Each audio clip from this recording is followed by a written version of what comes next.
Thank you to everybody who's joined our ETRO University today. We have a new version of the concrete log that was started by Shane and the Brightside team and has now been heavily automated by Melinda and Marcelo. So Shane will take us through this new standard and how to use it.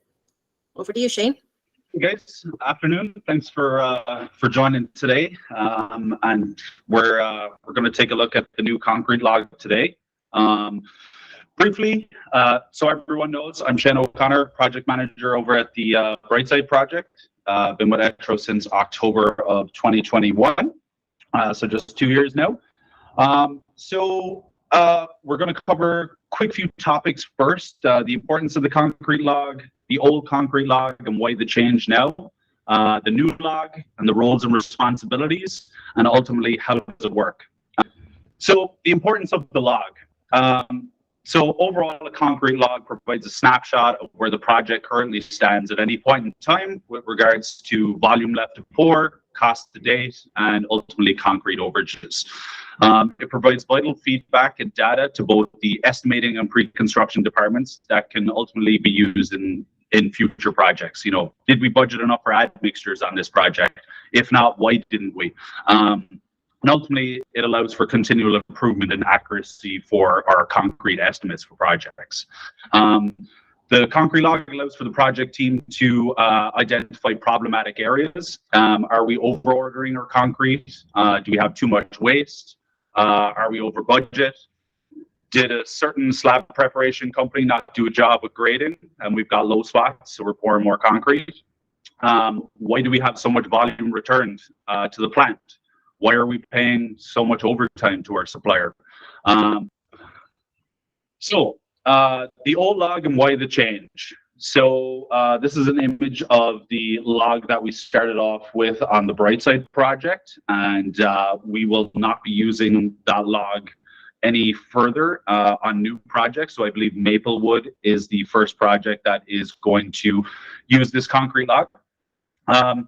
So ultimately, when I started working at Brightside and we'd gone through a couple of pours, I realized that the log that we had was lacking in information, that would be pertinent to the superintendent, the project coordinator, and ultimately management. Information that we should have readily available. So the information that the old log didn't provide was a snapshot of this, a snapshot or a summary of the remaining concrete left to pour in the project. The log was not set up, so the PM could report on a monthly basis what our cost to complete was, unless you compare actual cost to date with remaining budget, which isn't an accurate cost to complete for concrete pours. There was no comparison of volume takeoffs between IFT drawings and IFC drawings, and how our concrete pours are actually tracking against these volumes. And then there was no information on the old log, basically for cost to date versus budget and revised budget for IFC. And we also didn't have a method of tracking admixture use, fuel cost recovery, overtime, small loads, environmental levies, return concrete, and additional waste. So getting into the roles and responsibilities. So ultimately, the superintendent's role is still the exact same. So ultimately, this all starts with estimating. Estimating, you're going to do the original IFT takeoff, which will pass over to the project team with the project package. And they're also going to do the IFC takeoff. So this is great because estimating will be able to keep the consistency between, the way the estimate is laid out, as opposed to in the past, estimating would hand over the IFT takeoff, and then sometimes it might be on the project team to actually complete the takeoff. So this way with estimating, we get consistency between the two estimates, IFT and IFC, which is great because, you're going to build the owner for any overages and possibly give back credits where they're due as well.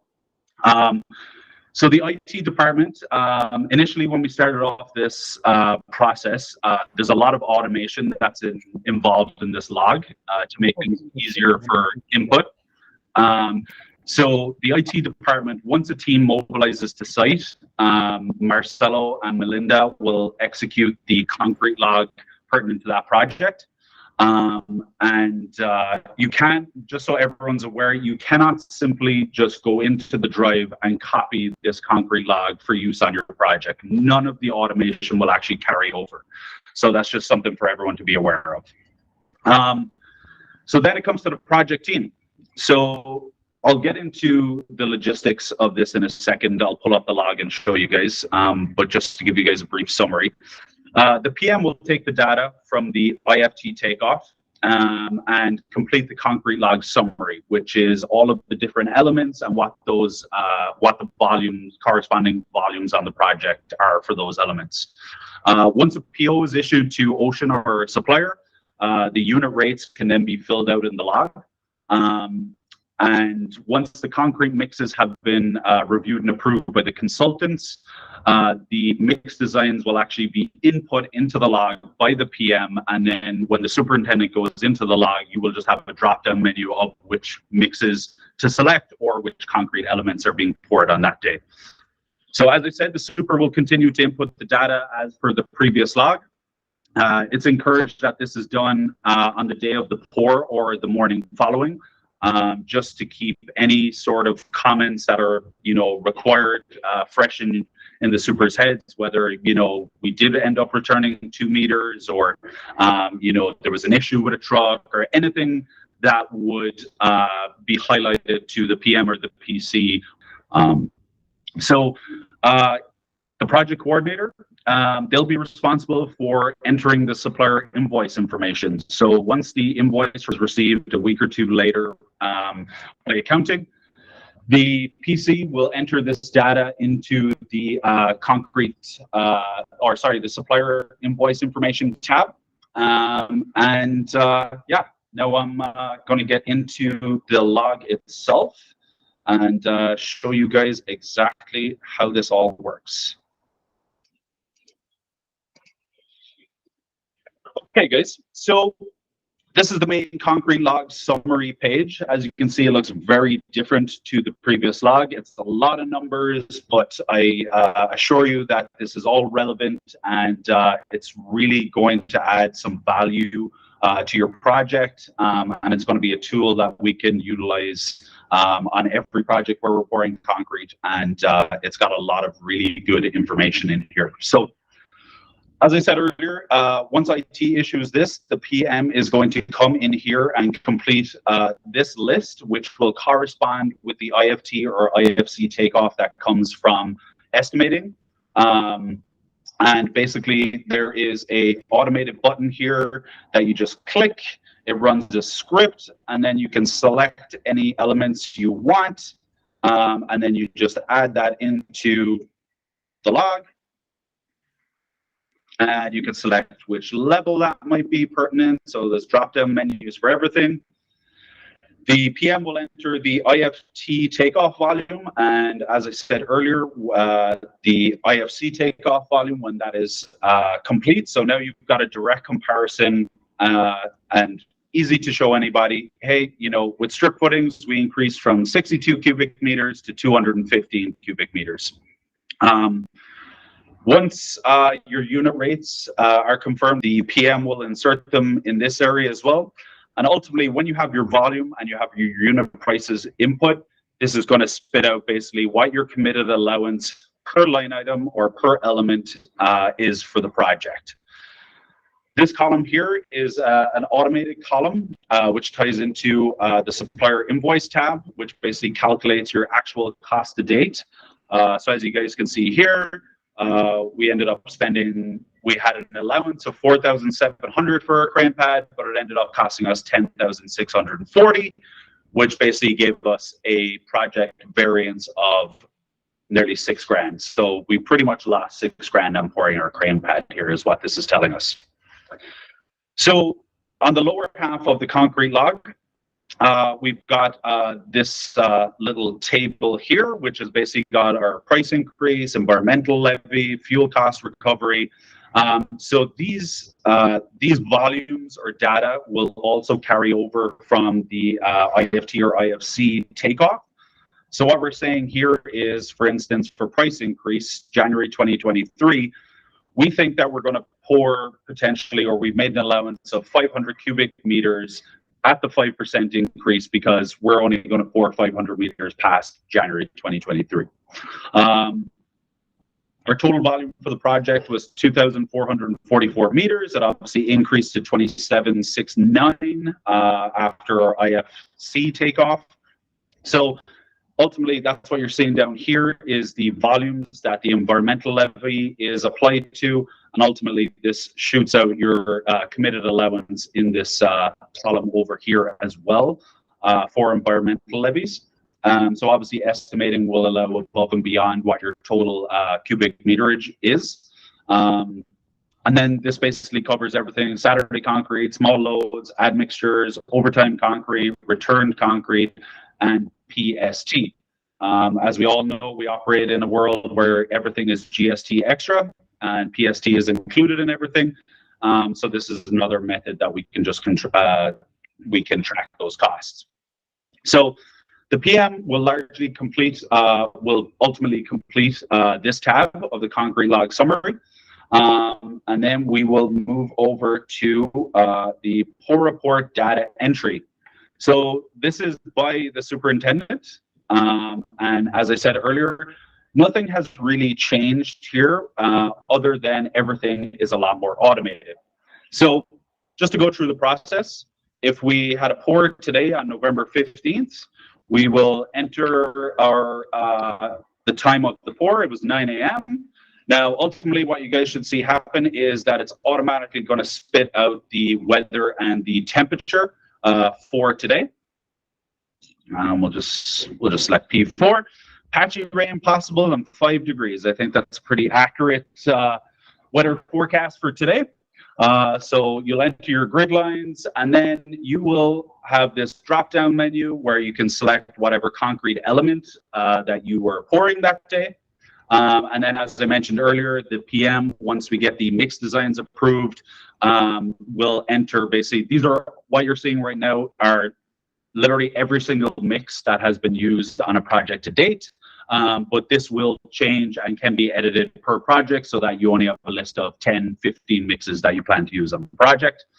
Similarly, all of your admixtures are going to be here. That's probably not going to change unless we change supplier. It's going to pretty much stay the same. You've got your pour method: crane bucket, line pump, boom pump, truck. And then you'll obviously enter your calculated volume, which is the superintendent's takeoff the day prior to the pour, and then what your actual volume poured was. And then this is an automated column here, so you don't need to worry about that. That's basically calculating the difference between calculated and actual volume poured. Your concrete order number, and then the invoice number. This will be automatically generated from the information that the project coordinator inputs, as well as the invoice total. That'll be automated as well. And then your truck arrival time, started loading time, completed time of the pour, and any general comments, as I said earlier, that the superintendent feels is pertinent to put in here. Ocean were late with their first truck. We think we sent back a balance of 2 or 1, anything that's pertinent there. Just so the two superintendents are aware, the concrete order sheet is also included in the concrete log, so it's not a separate template like it was previously, and that's just included in here, so you can send these off to Ocean before 3 o'clock on a Tuesday. So then we get into the supplier invoice information tab, which is going to be entered by the project coordinator. This is a little bit more labor intensive than the previous log, but I rest assured there is, there is a big benefit to this in terms of what kind of data management, estimating, pre-con, project manager can pull from the concrete log. So previously, I think on the old log, we were just recording the overall invoice total. Now we're actually tracking concrete costs, so the cost of the actual concrete itself, without the admixtures and the environmental levies and everything like that. So now we've got a column for every single one of these admixtures, small loads, overtime costs, return concrete, and PST.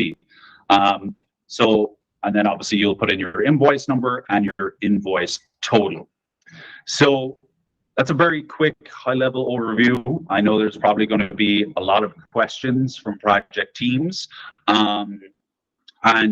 We're open to anything you guys would like to see in here. I think we've kind of covered majority of the basis. Melinda and Marcelo and Karina have done a fantastic job of automating a lot of this log. Lastly, so the PMs or the PCs will be responsible to submit this page as a PDF with your monthly forecasting. And basically you will calculate what your projected cost to complete is for all concrete for the rest of the project. So this allows you to input a value into 03030 type M in your forecasting, and that will give management and the site team a snapshot of, hey, we've got this much left to pour, we've got this much budget, are we going to go over? Or are we going to pick up a few dollars? So concrete is one of those codes that sometimes we go over on, and we don't really have a specific explanation as to why. And this log and the information that we can pull from this log is now ultimately going to give us all of that information. So that's pretty much high level. The concrete log, guys. I'll open up the floor to any questions anyone may have or any clarifications. Yeah, hit me. Hey, Shane. Hey, Sagar. Can you hear me? Oh, hey, Lee. 2 questions. What do you do with change orders?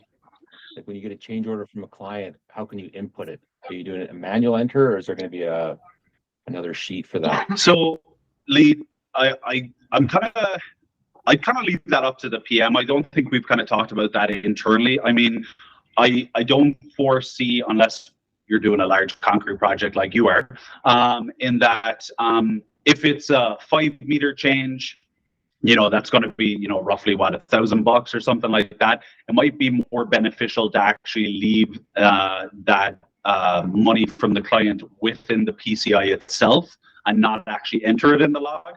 Or ultimately what you could do is you could create another line item here for change orders and kind of continually update that. So it's a good question. And typically in the past, I've kind of just kept the money within the PCI and not really updated the log, but I guess that's kind of leaving some information outside of this log. Sagar. Hey Shane, for the pour report data entry, what do you do if you have multiple admixtures? I think that drop down, you can only just pick one, but sometimes you have multiple. Yeah, so we've thought about that, guys. So ultimately, some days you might decide to pour, let's say, 2 different concrete elements.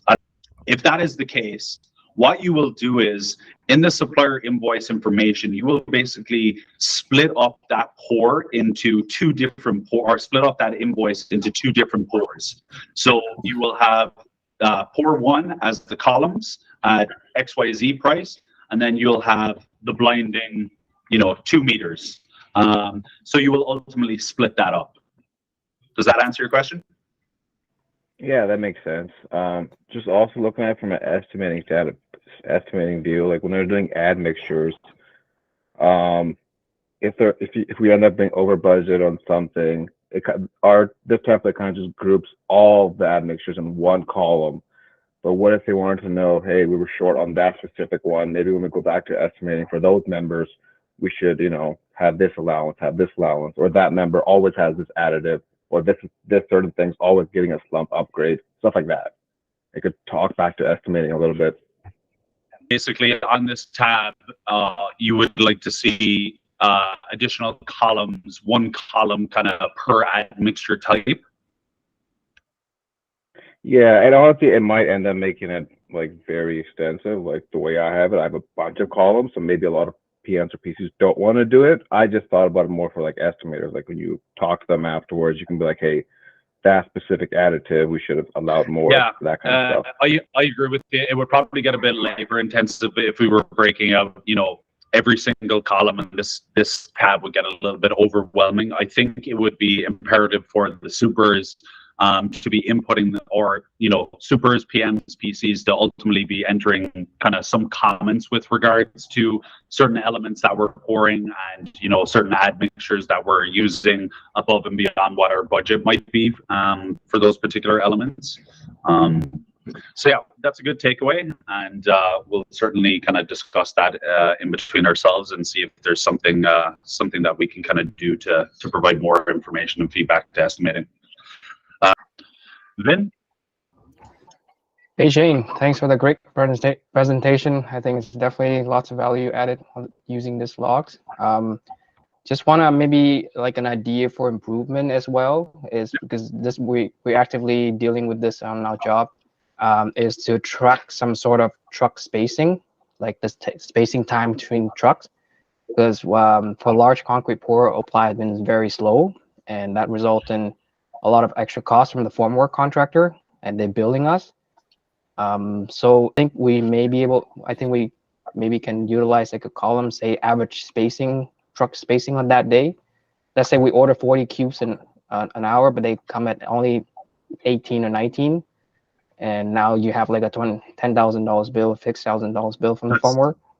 I think we should. That's actually a great suggestion. Yeah, if it's ultimately resulting in extra cost, be it in formwork, you know, that is something that we can certainly think about adding a column here for truck spacing, time spacing. So I think that's a really good suggestion, Ben.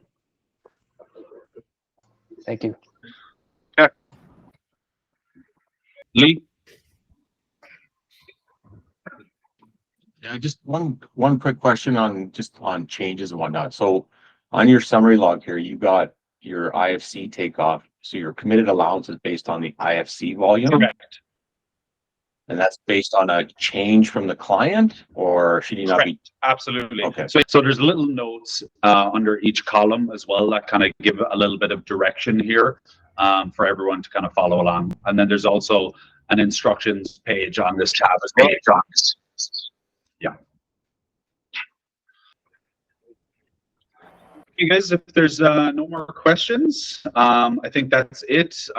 As I said, if anyone needs help with this log, wants me to come out to the site, go through it, you know, just reach out to me, and you know, happy to do so.